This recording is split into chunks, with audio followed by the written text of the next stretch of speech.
Sorry मैंने तुम्हारी privacy को डिस्टर्ब किया, लेकिन क्या करूं, मेरा पेशा ही कुछ ऐसा है।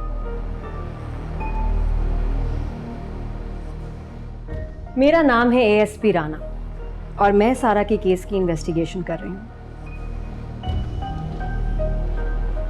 तुम्हारे वालिद बता रहे थे कि जब से तुम्हारी दोस्त की डेथ हुई है तुमने अपने आप को कमरे में लॉक कर लिया है और रोए जा रही हो।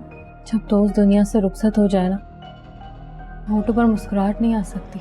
लेकिन तुम्हारी दोस्त ने मरने से पहले आखिरी फोन तुम ही किया था, क्यों? जी, उसका टेस्ट अच्छा नहीं हुआ था। सर्वकार ने उसे बहुत डांटा था, बहुत अपसेट थी वो। मुझे मिलने के लिए बुला रही थी, लेकिन मैं बिजी थी, इसलिए बस 10 मिनट उससे फ़ोन पर बात कर सकी। अगर मुझे पता होता कि वो सर वकार की बातों को इतना सीरियस लेगी तो मैं उसी वक्त उससे मिलने चली जाती। वकार कौन? वकार शिराज? जी, हमारे टीचर। मुझे, सारा और एनी को प्री मेडिकल के 3 सब्जेक्ट पढ़ाते थे।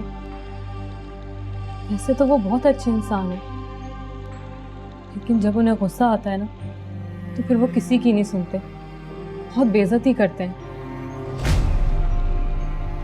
पहले तो मैं, सारा और एनी तीनों सर्वकार से कंबाइंड ट्यूशन लेते थे, लेकिन फिर न जाने अचानक सर्वकार को क्या हुआ, उन्होंने हम तीनों को अलग अलग पढ़ाना शुरू कर दिया। पहले सारा और एनी को और फिर मुझे। एनी और सारा एक ही ब्लॉक में रहती थी ना, इसलिए। लेकिन जिस दिन सारा की डेथ हुई ना, उस दिन वो 3 बजे मुझे पढ़ाने आए और फिर 4 बजे सारा को और फिर 5 बजे एनी के घर गए थे। एनी से पता चला तुम्हारी दादी का नाम जोहरा बेगम था। जी। तो तुम्हारी दादी की सिम सारा के पास क्या कर रही थी? जी, मैंने ही दी थी। व्हाट? क्यों? आई एम रियली सॉरी, ये बात मैं आपको नहीं बता सकती। ये सारा की बात है, ये बात उसने कभी भी किसी से भी शेयर नहीं की। सारा मर चुकी है, उसका पोस्टमार्टम भी हो गया है। अब कौन सी बात राज रह गई? Speak up. मैं स्पीक अप।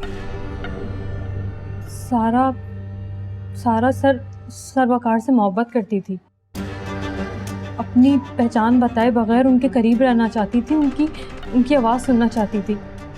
बस इसीलिए मैंने उससे वो सिम दी थी। केस खत्म होने तक तुम शहर से बाहर नहीं जा सकती। मेरा असिस्टेंट अभी आके तुम्हारे फिंगरप्रिंट्स लेगा। ओके? जी।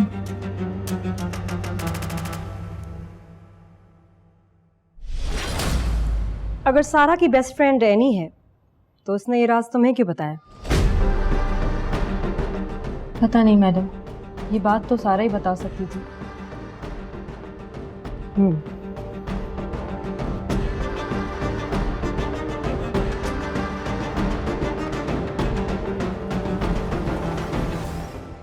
देखिए राज, जुम्मा से इतवार रात 9 बजे सिर्फ ग्रीन एंटरटेनमेंट पर।